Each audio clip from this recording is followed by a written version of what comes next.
right at home, that's exactly how Steph and our 5 kids greet me every time I walk in the door. So I appreciate that. But man, we are fired up to be here. And in case you don't know, we're Drew and Stephanie Tidwell. We live in Raleigh, North Carolina, which just got 1 inch of snow today, which means that we currently have no milk, eggs, or bread in the state of North Carolina. That's what that means. But we're here and safe. We're personally sponsored by Stephanie's mom and dad. They're Legacy Diamonds, 30 years qualified. Danny and Renata Snipes. Up to, and also Legacy Diamonds, Larry and Pam Winters. You guys are awesome. We feel like rock stars up here. I know. This is amazing. I know. Y'all are awesome. I almost jumped out just to see what would happen. So, anyway, but you guys know a guy named Paul Kopecky? He would do it. He would have jumped, okay? I'm the guy that would have told Paul to jump, and then Paul would do it, all right? So, anyway, I trust you. Well, it is truly an honor to be here, and we had the blessing of having Vinny and Dana and then Dennis and Danielle with our team just this past weekend in Knoxville, Tennessee for our winter conference. They absolutely crushed it. It was an epic event, and so we're super honored, and really our goal is to be able to do at least play at the same level this weekend with you guys as they did at our conference this past weekend because they were such a blessing. But we're excited to be here for sure. Yes, and it is such an honor to be here, you guys. And y'all have the best of the best in your leadership. And we have been impacted for years by people in your upline. And so it is truly an honor to be here. We love the Papalardo family tremendously and the Nafties. And so it is super cool just to be in the house with you guys. And we are from Raleigh, and it has shut down because of our 1 inch of snow. But our 5 kids are having a blast.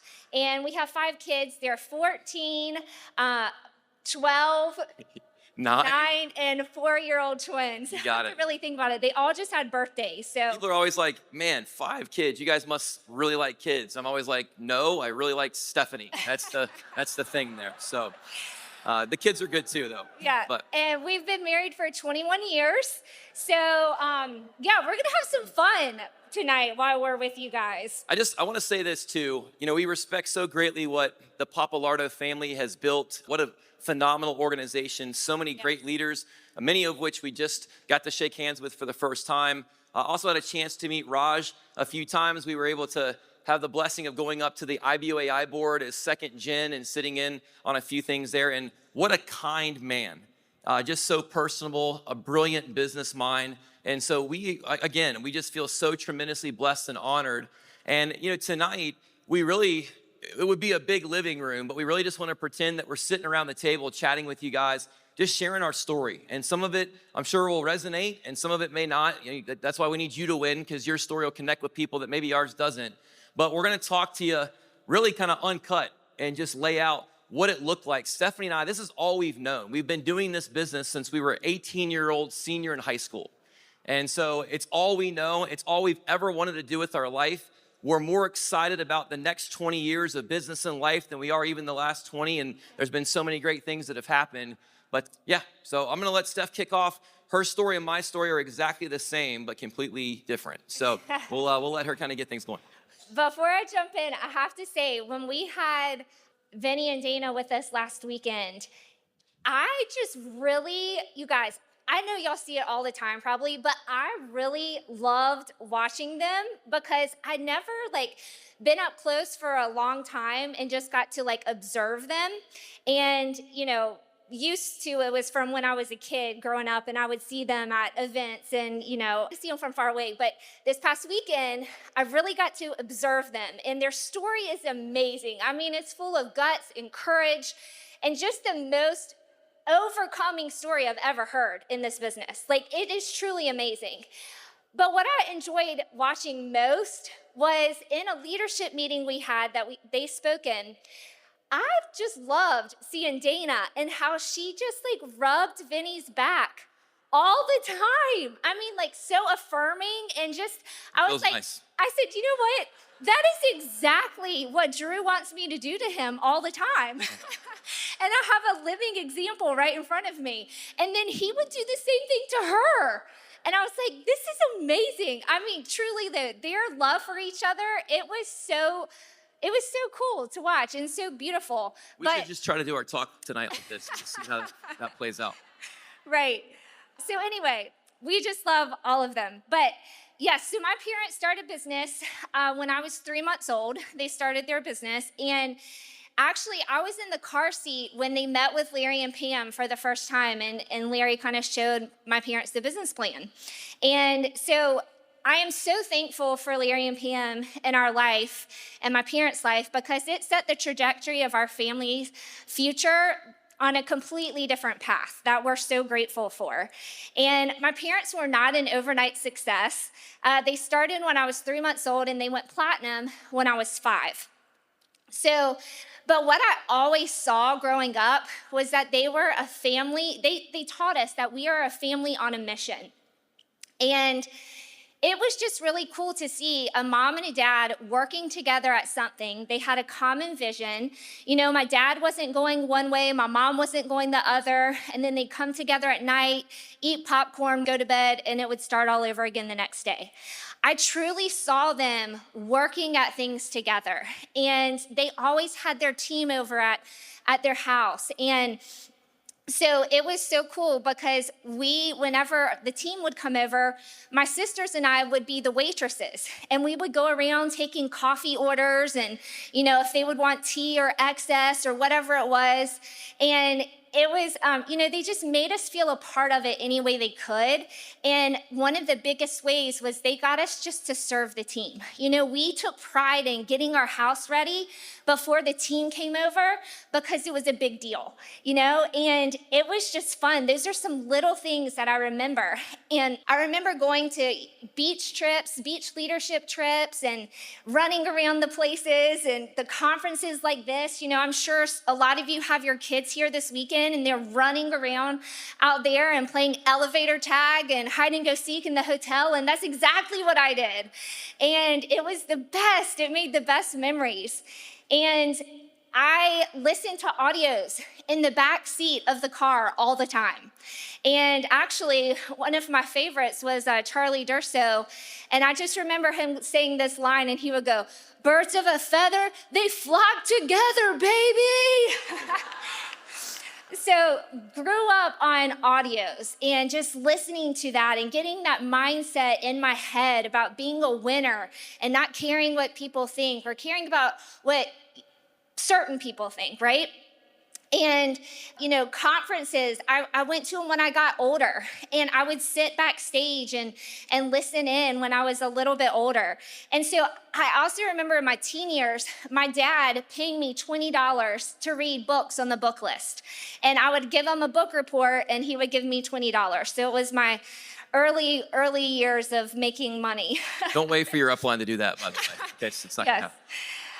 So my parents went diamond when I was 9 years old, and they worked really hard. You know, some might say it's not a very typical thing to achieve in business, but you know what? They worked hard, and it's something rare that they achieved, and it's an extraordinary achievement. And I'm super grateful for everything that provided for our family.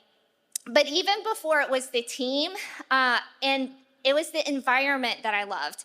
It was staying up late and listening from the hallway in our house when the team was over and just taking everything in. I remember when they went Ruby and their team filled their sunroom in their house with red balloons, and just coming in and seeing that, you know, because the team was proud. The team did it together.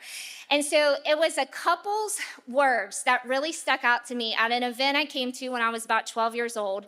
And I just remember them coming up to me and saying that my parents had a profound impact on their life and that they were a great example to follow. Well, at 12 years old, you know, I mean, you think your parents are okay, but after they said that to me, I was like, wow, my parents are they really are cool. Like they're doing something really amazing with their life.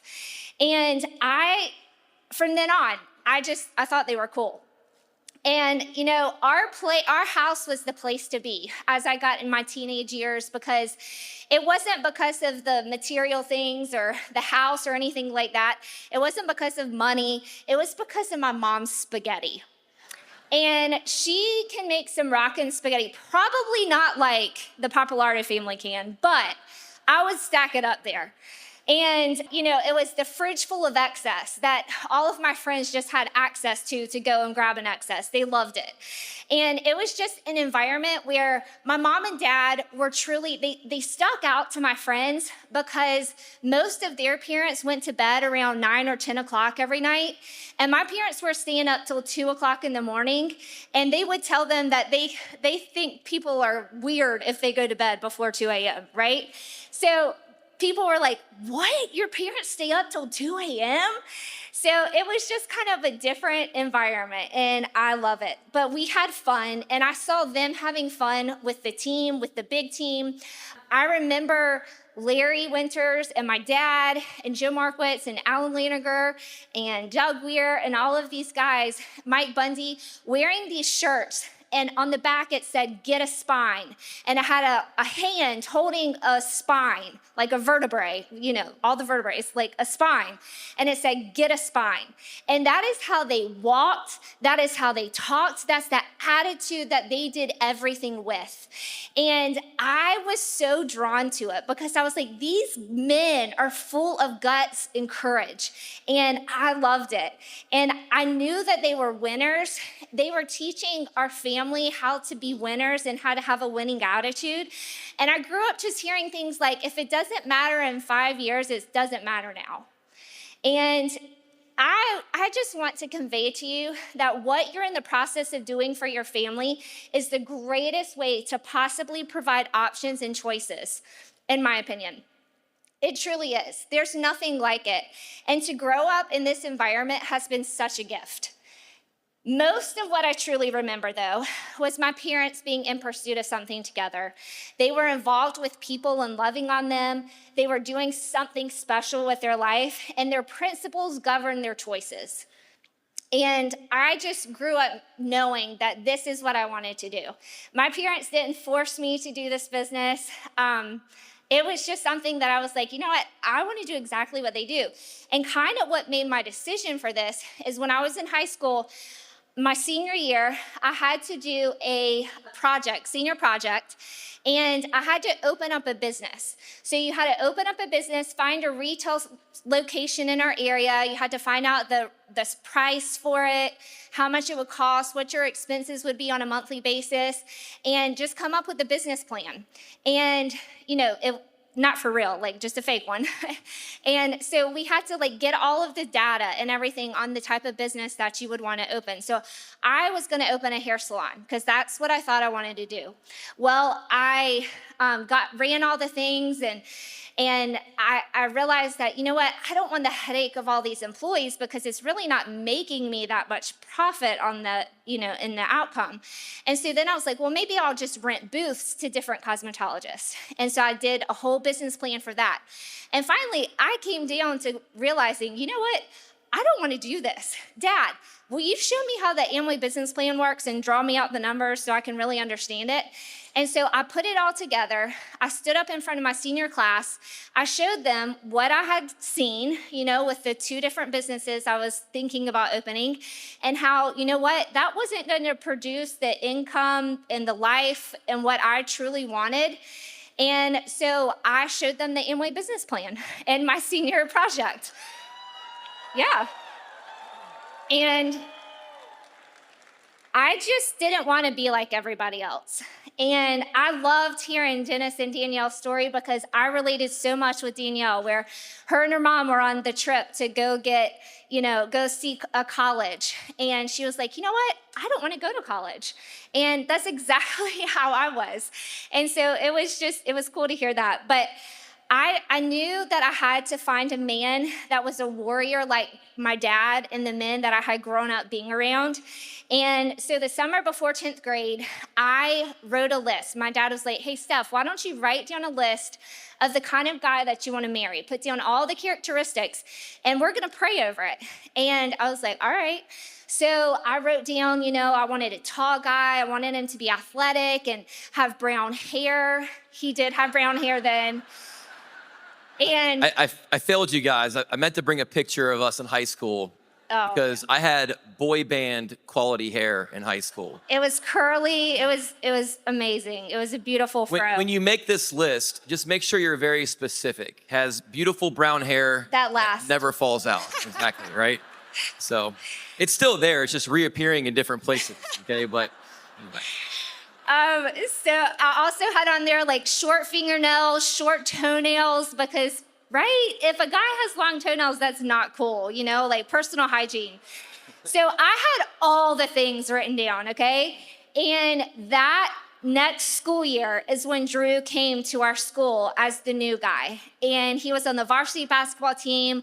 I was a varsity cheerleader, and he was confident. He was on our worship team at school. We went to a Christian high school where I had gone to school with everybody since kindergarten. And so when he came in, I was like, oh yes, fresh meat. I know nothing about him. And the upper class guys respected him, and I saw that they weren't talking about him behind his back because they truly did respect him. And of course, his flowing locks got me. So This is my favorite part of Stephanie's talk. Keep going. It's really good. we ended up having lockers beside each other, as fate would have it. And so one day he walked up and he said, so, I heard you like me. And I was like, wow. First of all, I was thinking, he is so cocky. But I liked it. And so I was like, well, yeah, as a friend. And he said, yeah, right, we'll see. And we did see. And we see, all right? All right, so I'll catch up real quick. So I was born in Cincinnati, Ohio, and my mom and dad were in full-time ministry growing up. Humble beginnings. I grew up very, very not poor. There is a difference. How many of you have ever been before? All right, you know what I'm talking about. So we actually lived in a church basement for a short period of time, and then eventually we upgraded to a really tiny little house. And I mean, we came across some hard times. My parents were always good at figuring out ways to create memories and experiences, even without money, with me and my two older sisters. But it did get hard. I remember my dad would take us to this pond, and it got so bad that the ducks threw bread at us. But it was, we got over it, you know what I mean? And I think probably the moments I really realized that we just didn't have a lot of cash flow usually showed up around Christmas time. And so I go right Christmas morning, I go right for this box that has potential. And I open up that box. Inside of it is a smaller box. And inside of that one's a smaller box. And inside that's a smaller box. How many of you guys ever had someone play this trick on you before? And I get to this rectangular box. It's the last one. It's empty. And I'm like, Dad, there's nothing in here. And he's like, it's Invisible Man. And it's not as bad as it sounds. I really enjoyed playing with Invisible Man until I lost him. I think my sisters stole him still to this day, but probably the worst gift I ever got was a paddle ball. You guys know what I'm talking about, paddle ball? Ping pong paddle, little rubber band, pink ball in the end. I get this thing for Christmas one year. I play with it for about 10 seconds. The band snaps, the ball flies off, hits my oldest sister in the forehead. My dad spanked me with the paddle, all right? So that was an enjoyable experience, but I love sports. I love sports growing up, played baseball, basketball, and football, a little bit of golf, but just always loved being part of a team, loved competing, loved being stretched and challenged. And so, that was kind of the environment I grew up in, was playing ball. And then the other thing is, I saw my parents being in full-time ministry, doing something of significance. My parents used to tell me all the time, chase purpose over possessions, right? Nothing wrong with stuff, but that's not gonna fulfill you. Chase purpose, man. There's a lot of people that hit the snooze button Monday through Friday about 5 to 7 times. Why? Because they're chasing a paycheck, they're not chasing purpose. Purpose gets you out of bed. Purpose causes you to lose sleep. Paychecks don't do that.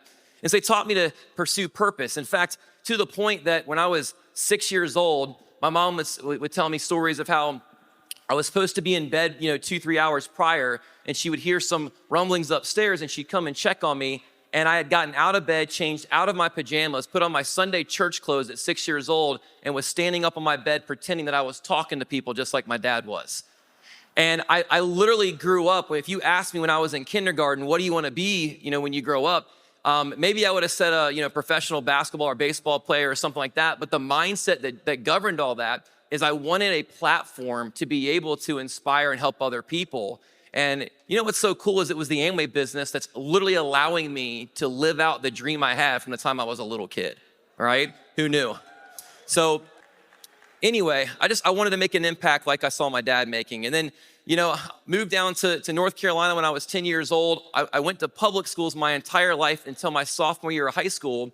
And I had some buddies my freshman year of high school that we were a really close, knit group. But once we got into our freshman year of high school, it became all about trying to fit in.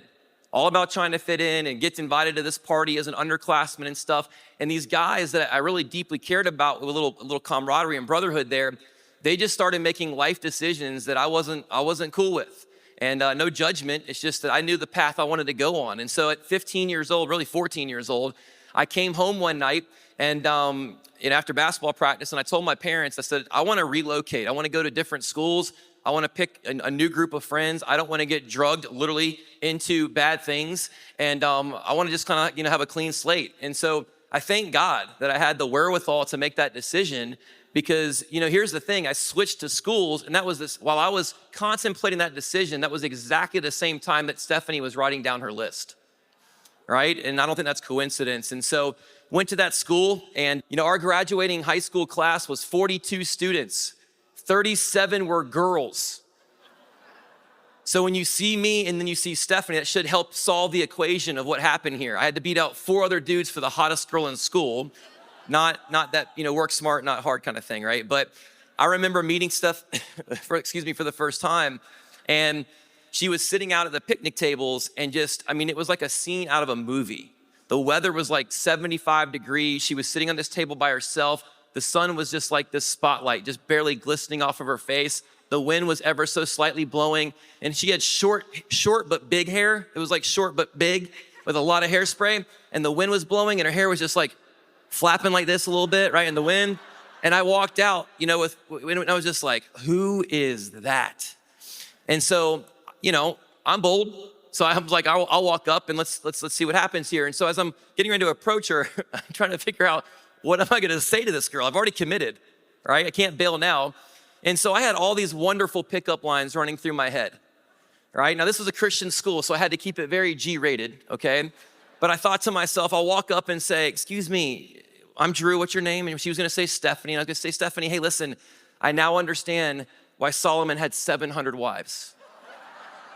Because he didn't have the chance to meet you, right? That would have been decent, but I didn't say that. That's not what came out, right? Then the public school came out of me, and I thought maybe I can walk up to her and ask her if she needs prayer.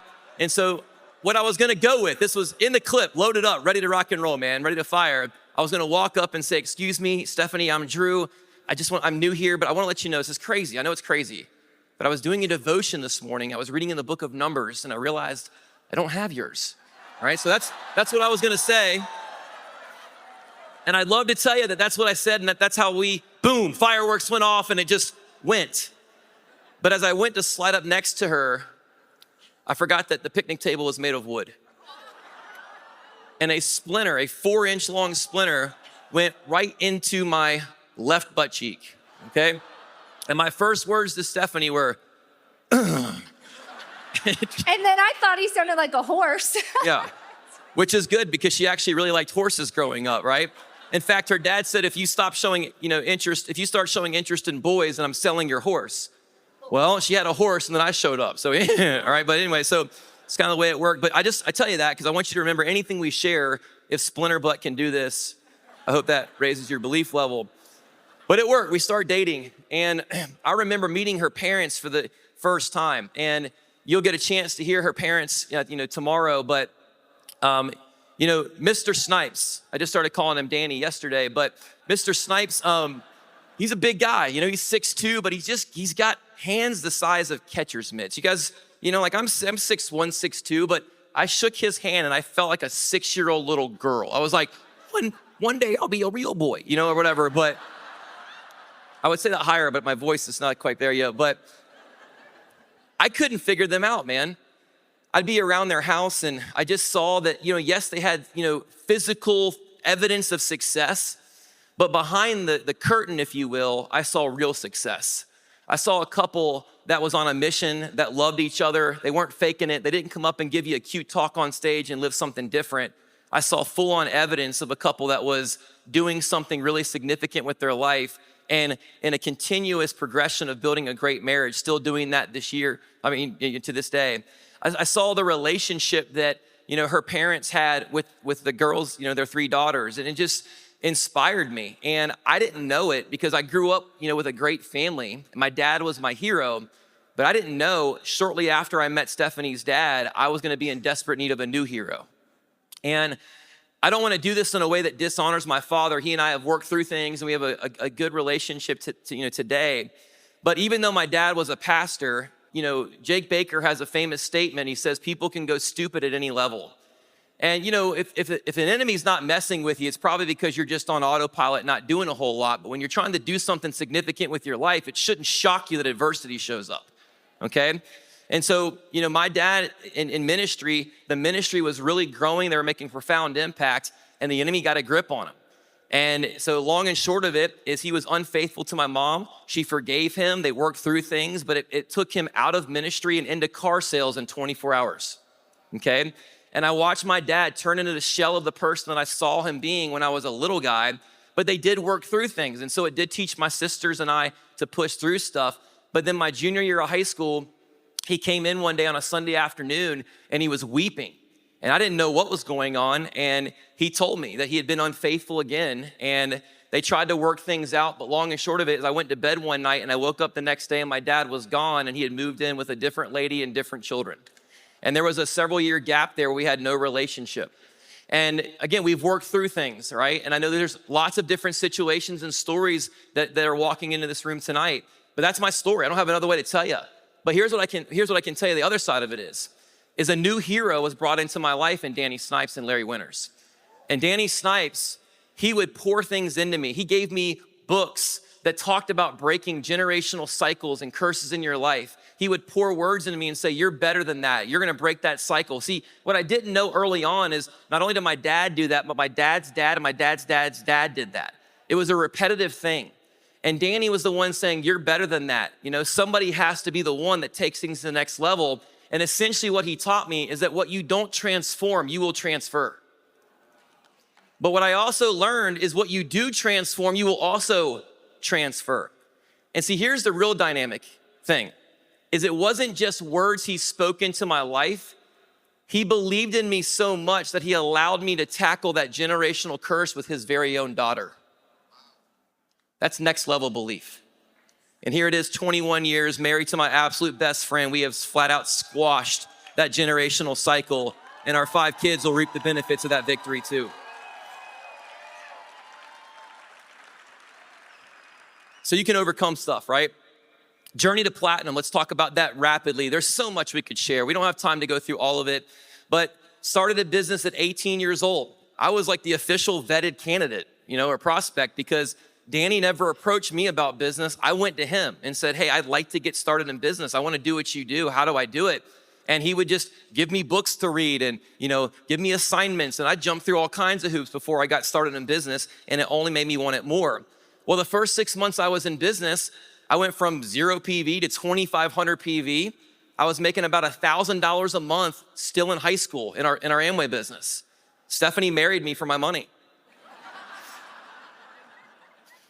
These other guys would come up to her and say, hey, you wanna go out on a Friday night? And she'd go, what do you have in mind? And they'd be like, Taco Bell. And I would step into the equation. I'd say, would you like to go out Friday night? And she goes, what do you have in mind? And I'd say, Golden Corral. Stephanie likes those restaurants where they cook in front of you, those fancy places, Jimmy John's, Subway, places like that. But anyway. But that first 6 months, it felt pretty easy. Had a little A-list results and things like that and got off to a good start, but it didn't keep playing out like that. After that 6 month start, 2,500 points, our business hit that wall and we stayed right there for 9 months. And that's because I had a very small list initially, or maybe I prejudged too much, however you want to look at it. But I hit a wall and I had to go learn to meet people in the marketplace. And believe it or not, I'm a natural introvert. Okay, once I get to know someone, I open up and we're good to go. But the idea of meeting people out and about in the marketplace, it petrified me. It took me 9 months, let alone I was an 18-year-old kid trying to learn to talk to 25 to 30-year-olds, okay? So the one thing about it is I just don't stinking know how to quit. Like, if you want to quit something, quit quitting, right? Like, that's the thing. And so we pushed through that, but for 9 months, we didn't sponsor a single new personal leg, and our business kind of flatlined there. And then after being stuck there, at that 2,500 PV level, maybe I think we had peaked maybe like 3,500 PV or so. But our business went from 3,500 PV to 8,300 PV. Now, how did that happen? Well, I actually think if you go talk to most platinums in the business, they have a similar story. Because even though the volume jumped, there was activity that had been going on 3, 4, 5, 6 months prior to that led to that PV jump. But really for us, it was crazy because I had a guy call me up who had been in business for about 2 years at that point, not really done anything. And he said, hey, I've got this guy that, like, if he does this thing, I'm telling you, we're going to the top. Have you guys ever had somebody say that to you? And I wasn't trying to be negative, but in the back of my mind, I was like, yeah, I've heard this before, right? Well, I show up and this guy's really sharp. And this guy says, if you can come back here, it was about 2 hours from my house. If you can come back here, he said, I'll have 25 people for you to show this business to. And we were doing things different back then. And so I'm like, all right. So I go back a couple days later, I show up and he invited 31 people and all 31 people showed up. And I showed the plan and all 31 people got started in business that day. Okay, again, it was different, but we went 31 for 31. You're like, Drew, what did you say? I wish I knew. I would have just recorded it and just kept playing it over and over and over. I really think what happened was God felt sorry for us. I think he looked at it and was like, man, these little whippersnappers for 2 years, little buddy, he's been struggling so hard. Tell you what, bud, right? It's kind of it's felt like has happened our whole business career, right? Is we just are a dog on a bone. But talent certainly wasn't what propelled us forward. It was just that superpower of consistency. And you can't really have consistency without accountability. And I there's a million things, again, we can talk about, but I'll just tell you this. When I look across the landscape of this business and I see people that they want this thing, they want it to work. It's not that they don't know what they want to accomplish, why they want to do it. But when I see them, like, man, I just feel stuck. Well, first off, are you stuck or did you stop? Because those are two different things, okay? But the other thing is, if we're consistently inconsistent, it's because we haven't gotten vulnerable and transparent and truly allowed ourselves to be accountable to another human being, right? Open yourself up. Get accountable with your work habit. Even on the ugly days, communicate it. Go to that next level of accountability, and what you'll see is you'll start to hold to those things that you want to accomplish all that much better, right? Anything to add here, babe? Yeah, so I think during this period is when we really learn mental toughness. And I think that, it takes guts to succeed in anything that you do, not just this business, but in anything. And I remember Gary Newell, some of you may know him. He's a great businessman that we love. And he always says, what does it take to break you? He said, life hits inside and outside of this business. They say everyone has a shelf life, so what's yours? And, we just had the attitude that Tidwells don't quit. Because I grew up knowing that Snipes don't quit, and so we have taken that motto on for ourselves, and Tidwells don't quit. And we have it actually painted in our basement, huge, so our kids can see it too. But what does it take to discourage you? Platinum is designed to make you mentally tough. And why do most people quit? It's because of mental toughness. They don't have it. They lack it. And Drew and I knew that we had to develop a mindset that would never give in. And anything worthwhile that you do is gonna be tough. It's gonna be hard. And so we just learned that taking action builds confidence, that taking action builds mental toughness. And so we also learned that the small habits start stacking, and no habit is too small. You know, you actually get into a rhythm, and it's really cool to see that happen. And so we just got addicted to being productive and not looking at our results. And we just had the mindset of, okay, I'm gonna give my personal best today, and I'm gonna be better than I was yesterday. I'm gonna give it all I have today. And so I think that if you remember that our attitude, your attitude as a business owner is so important because people are watching you. You know, I think that we take great responsibility in the fact that we know people are watching us. And we had that mindset when we first got started, when actually no one was on our business team, because we knew that one day we would have people watching us. And so we had to develop those habits of pretending that we had people watching us then. And you know what? You actually do. Even if you have a team of 0 right now, you have people on the big team, maybe your cross line, and they're watching. So I think that together we can all be an example together and make each other stronger because people are watching. And having the attitude that, you know what, it starts with me. So when that do I fight or do I quit moment hits you, will you tap out like a chump or double down like a champ? Good stuff. So I'll tell you this.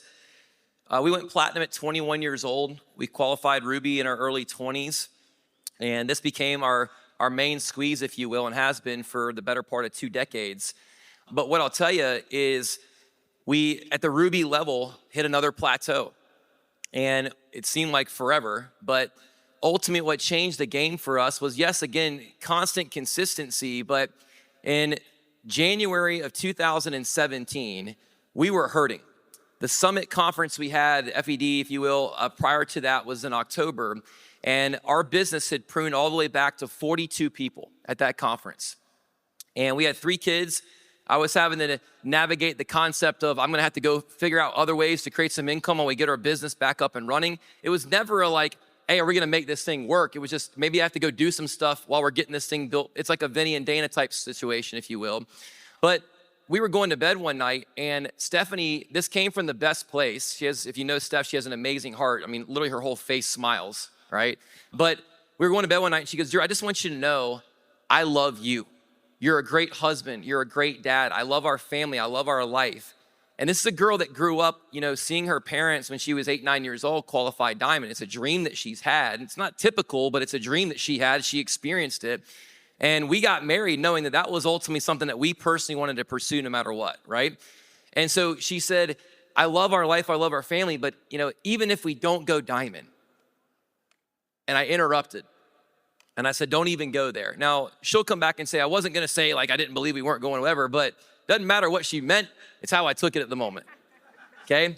And how I took that was, here's this, my beautiful bride that's had this dream since she was a little girl to do something, and I sense that she's starting to waver a little bit in her faith and belief in doing that. So you have a choice, just like she talked about, to be a chump or a champ in those moments. And so here's what we did, okay, is we renewed our mind. We remembered that as an IBO, you've been sowing books and audios and events, and you've been studying and stuff. We had to remind ourselves, we have tremendous, just like you do, tremendous value to bring to the table. And somewhere along the way, we had lost our swag and lost our posture, and we had slipped into this like beg, sell, desperation attitude. And we flipped the script on that, and we started being, you know, not like overly selective, but selective, playing with swagger, you know, just having the attitude and the full belief that it was, man, if we put you in business with this team, we were doing you the favor, right? And it flipped the script. So our business, we went from 42 people January of 2017, made a pivot in some framework in terms of how we vetted and filtered people, but really it was attitude and swag. And literally over the next 4 years, our business grew 800%. We qualified Emerald, we requalified, we went Founders Emerald. We've had 4 platinum legs break. Our 5th leg just had 35 people at our conference this past weekend. And we had a 6th and 7th leg that were both right at 10 to 12 people. And so, it's people keep saying, like, when are you gonna go diamond? Well, yes, it's very much a goal, and there's a massive sense of urgency, but we're also gonna be patient and do it right so that we're not a one-hit wonder, right? And so long and short of it is, when we look at just the way our business is kind of shaped up, it goes back to singularness of purpose, having a focus. The master key to riches calls it a definiteness of purpose. So many people these days, their focus is diverted in so many different ways. We all hear that whole mindset of really successful people financially have multiple streams of income. That's one of those facts or stats that's taken way out of context. If you go talk to most people who have succeeded at a high level financially, and you ask them, hey, when you created the foundation for your success, how many income sources did you have? Most of them will tell you, I had one. And I didn't think about a stinking other thing. I had one. Once they created good income, that's when the diversification started to happen. Well, I'm not telling you not to diversify. I'm not your your financial advisor or anything. But what I am here to tell you is that if you want to build this business at a not typical pace and not typical level, you're going to get smoked by someone if your focus is diverted and their focus is singular.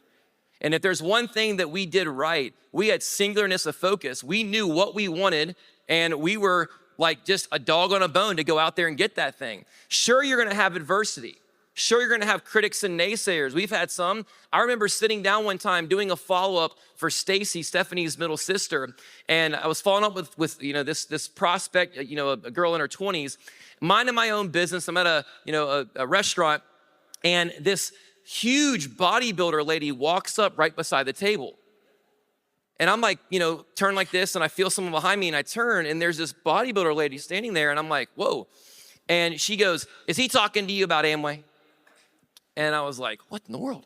Well, then I see this little guy, her boyfriend, standing behind her. He was hidden because she was so big and he was very small. And so I'm not advocating that you're mean to people, but she was being a negative Nancy. And if your name's Nancy, that's a bad, that's not even fair. But the whole thing is, there's nice Nancys too, you know what I mean? But this was a negative Nancy. And so all I could think of to say, you know how sometimes you're in moments like this and you think of what you wish you would have said? Okay, this is one of those moments where I nailed it. Now, I was a little scared because this woman probably could have taken me. I mean, she was pretty stout, right, stacked. And I went home, and I haven't even repented from that yet. I keep sharing the story. Maybe I will one day. I don't know. I think Jesus might give me a high five. Man, told her what I've been trying to tell her. Come on. But anyway, are you mentally shredded? Are you mentally shredded? You might not have a big group right now, but don't underestimate the books and the audios and the events and the late nights and the cups of coffee and all those things, that hunger you have to chase things. That's building a warrior, a Spartan on the inside of you, so that when you come across negative whoever's, you can stand your ground, that you don't let some sap steal your dream. Come on, man. So here's the reality. This is a war, but it's a war of you versus you. All right, before I go there, you got anything else? Okay. So it's a head game. This is a head game. The people that have big businesses here, or even platinums on this team, at the end of the day, they're the best, to me, they're some of the best mental and emotional champions or athletes on the planet. It's not so much the physical battle. Many of you guys, what you do on a daily basis at your job is way more physically taxing than what it takes for you to be an IBO. Agreed? But it's the mentality, it's the emotional side of this. And there's this head game of, can I do this? And, at the end of the day, what if it doesn't work out? What will people think of me? Well, a champion isn't immune from negative thoughts, fears, and doubts. They just respond to them differently than chumps do. See, when you have a negative thought and you're a champ, you ask, why am I thinking this way? You ask, what's the source of this negative thought? Instinctively, my mind would rather keep me safe than to go tackle something great with my life that's uncomfortable. We have to know that our left to our default, we're gonna try to play it safe and whatever, survive over thrive, if you will. So the reality is, I learned from the leaders on this team that faith and doubt are both belief. They're really like cousins. And see, some people view doubt as like a warning. Oh, this is something I'm not supposed to do, or maybe I'm supposed to back out. Others view it as weakness and as an attack on them. That's how I choose to see it. And I just realized the adversary is trying to derail me from doing something great. So winning doesn't happen by accident. But see, when you look at the statistics, every audio we have, whatever, there's disclaimers on there. Now, first off, I want to help you understand something. When somebody goes platinum, there's one platinum. But how many people do they have on their team, generally speaking, like a new platinum? Is it 35 to 40 IBO ships or so creating volume? Okay, so if we just look at that data, that would indicate on paper, mathematically, it looks like only 1 out of 40 people went platinum. But that's not the real story. That just means that somebody just went platinum and there was 40 people that helped build that platinum ship. Are y'all with me? So the statistical stat right there, it already looks ugly just mathematically, even though that's not the whole story. There may be more of that 40 that wind up going platinum. Are y'all with me? Then you factor in people that don't have a backbone. Y'all with me? And so there's gonna be some, spineless people, spineless people that don't build this thing, and that is what it is. But the bottom line is, on paper, it might look like 1 out of 100 of you go platinum. Well, who cares? Who cares? Go look at the odds of you being financially successful in any endeavor. And the stats are basically a mirror image. But see, the stats don't suggest that you'll fail. They suggest that you'll give up. That's what they suggest. So not quitting is a good chunk of the battle. I think one of the hardest parts of this business is you have to bounce back from breakups.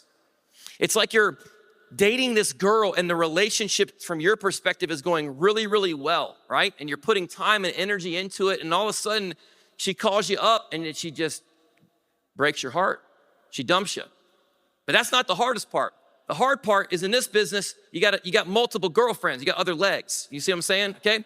And you have to go to the second one, and you can't drag in what happened with that one and let that damage your expectation and anticipation and belief and excitement as you're going into that next relationship.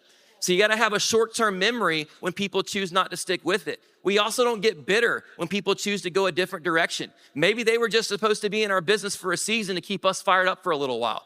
Maybe they were just supposed to be in this environment so one of you could shake their hand, say a good word to them, and it changes the trajectory of their life in other ways. Y'all with me? Right? But we are gonna build an army and spend our prime time with people that are actually doing the thing. Some IBOs are like, well, if I'm not like upholding standards, my upline doesn't really seem to care about me as much. No, that's not true at all. Well, let me ask you a question. The job that you got laid off from 7 years ago, is that boss still calling you on a weekly basis and giving you prime time to sow into your life? No, it's because you chose to, or they, whatever, you parted ways. Y'all with me? And see, what a lot of average people don't understand, and y'all aren't average, but what a lot of average people don't understand is that when you're on a mission and doing something great with your life, you don't have time for dead weight. And see, most people, their life is full of dead weight relationships. They want to have friendships with people they're comfortable with. They don't want to have friendships with people that challenge and stretch them, right? Friends love us the way we are. Mentors love us too much to leave us the way we are. Right? Our upline didn't move. They're still right where they are. In fact, actually, they did move. They're moving forward. So if we feel a distance, it's because we just haven't kept pace. Are y'all with me? So don't take those relationships for granted. Pursue those things. Most people come in this environment with an employee mindset, and they have a boss-employee mindset. Your upline is not your boss. We're not here to micromanage. We're not here to babysit. We're here to cultivate greatness in you, but you have to make the decision to feed the champ and not the chump.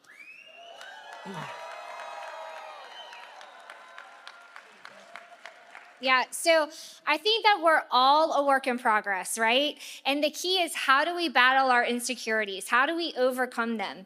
One of the most effective ways to overcome our insecurities is to choose our influences wisely. We believe that association is so important and it matters so much. So who are you letting influence you? What voices are you listening to? What growing up around this team in this amazing environment helped me identify was the type of people that I wanted to surround myself with. And it's taught me to check the fruit in people's lives and the quality of it, right?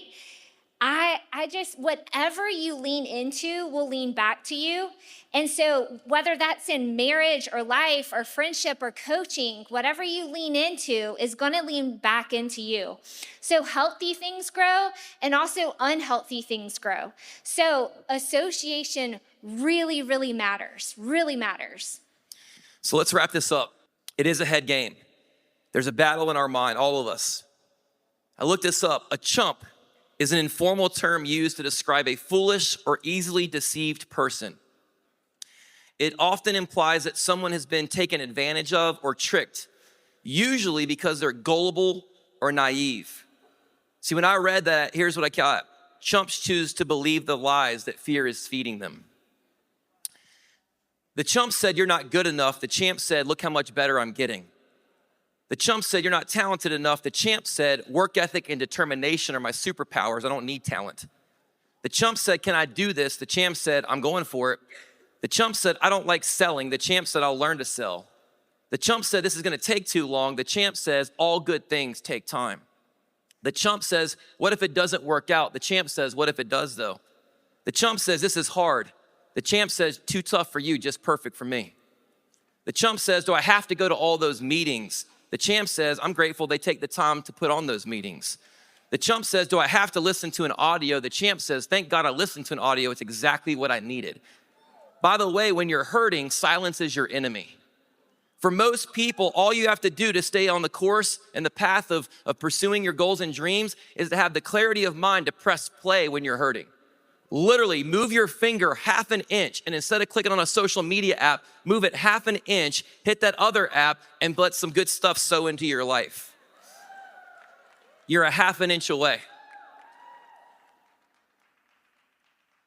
These people are too nice and enthusiastic, says the chump. Would you prefer us to be rude and grumpy? The chump says, there's negative reviews online. The champ says, who cares? Build your own great reputation. The chump says, how many people actually make it? The champ says, what is making it, first off? It. How many people make it in anything? I've never been one to back down to a challenge. The chump says, well, they just got lucky. And the champ says, luck is a loser's excuse for a winner's dedication to excellence. The chump says, they must have gotten in early. The champ said, Amway was 50 years old when I got started. The chump says, it's saturated. The champ said, go pass your business cards out to kindergartners and they'll call you in 15 years. The chump said, no one's ever built it here in my city. The champ said, it's wide open. The chump says, we have a lot of options. The champ says, why don't you just pick one instead of telling people you have options? The chump says, I'm not as young as I used to be. The champ says, go show your grandkids what a warrior is. The chump says, I'm too young. The champ says, what a blessing to start this young. The chump says, I'm single. The champ says, great, no distractions, no excuses, get it done. The chump says, my kids, man, they just keep me so busy. The champ says, quit using them as your excuse and start using them as your reason. The chump says, I don't have a professional background. The champ says, don't need one. The chump says, I didn't go to college. The champ says, not a requirement. The chump says, I went to college. The champ says, you can still do it. Some of you will get that on the drive home. The chump says, I don't have the time. The champ says, I'll make it. I don't have the money. The champ says, I'll find it. I don't have the skill. The champ says, I'll learn it. The chump says, I don't have the personality. The champ says, get a new one. There's a chump and there is a champ inside every single one of us.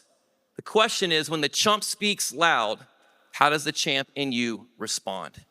Champions are missing something chumps have. Champs don't have an off button. So, when you get out of this weekend, how's it gonna be different? How's it gonna be different? Are you gonna be weekend at Bernie's?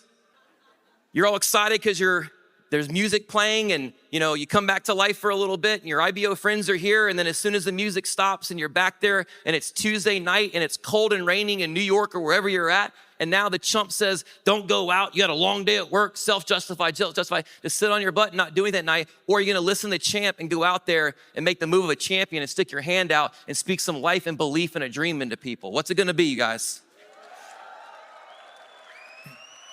We have 5 kids. The youngest 2 are twins. We had 3 girls first. I'm not a quitter, so I convinced Steph to go for the boy. Okay? We got the 2-for-1 special at the back end. We were told we were having twin boys. We go in, delivery, Steph's in labor. First baby comes out, boy, as promised. Second baby comes out, nobody notices for a little bit. And I go to cut the cord. And right as I go to cut the cord, the doctor looks at me and makes eye contact. And as I cut, he goes, wait a minute, it's a girl. Thought I cut the wrong cord for a second. But we have 4 girls, 1 boy. But our youngest daughter, the youngest of the 5, her name is, we call her Gigi. It's Griffin, but we call her Gigi. She's a spunky little thing. And she's 4 now, but last year, 3 years old, she would look at Steph and I almost every morning. And she would come into our room and she would say, hey, Daddy. And I go, hey, Gigi. And she goes, I'm brave. I said, yes, you are. She goes, I'm strong. I'm bigger. And I'm pretty. And I'd say, yes, you are. So that's confidence. What are you saying about yourself? Say it with me. I'm brave. I'm strong. I'm bigger. And with the exception of a few of you guys, I'm pretty. Yeah, you are. You need to start speaking up yourselves, right? Talk up yourself. Talk to the champ, not the chump. Ignore that thing. So when that chump starts lying and telling you what you can't do, oh, you've come out of conferences before and said you're gonna get after it, and then 3 days later you didn't. Shut those lies up, man. When the chump starts lying, rise up, speak up, tell the chump to shut up, and go be the champion that we believe that you were designed and called to be. Thank you, guys. Have a great rest of your night. Thank you, guys. For the calendar year 2024,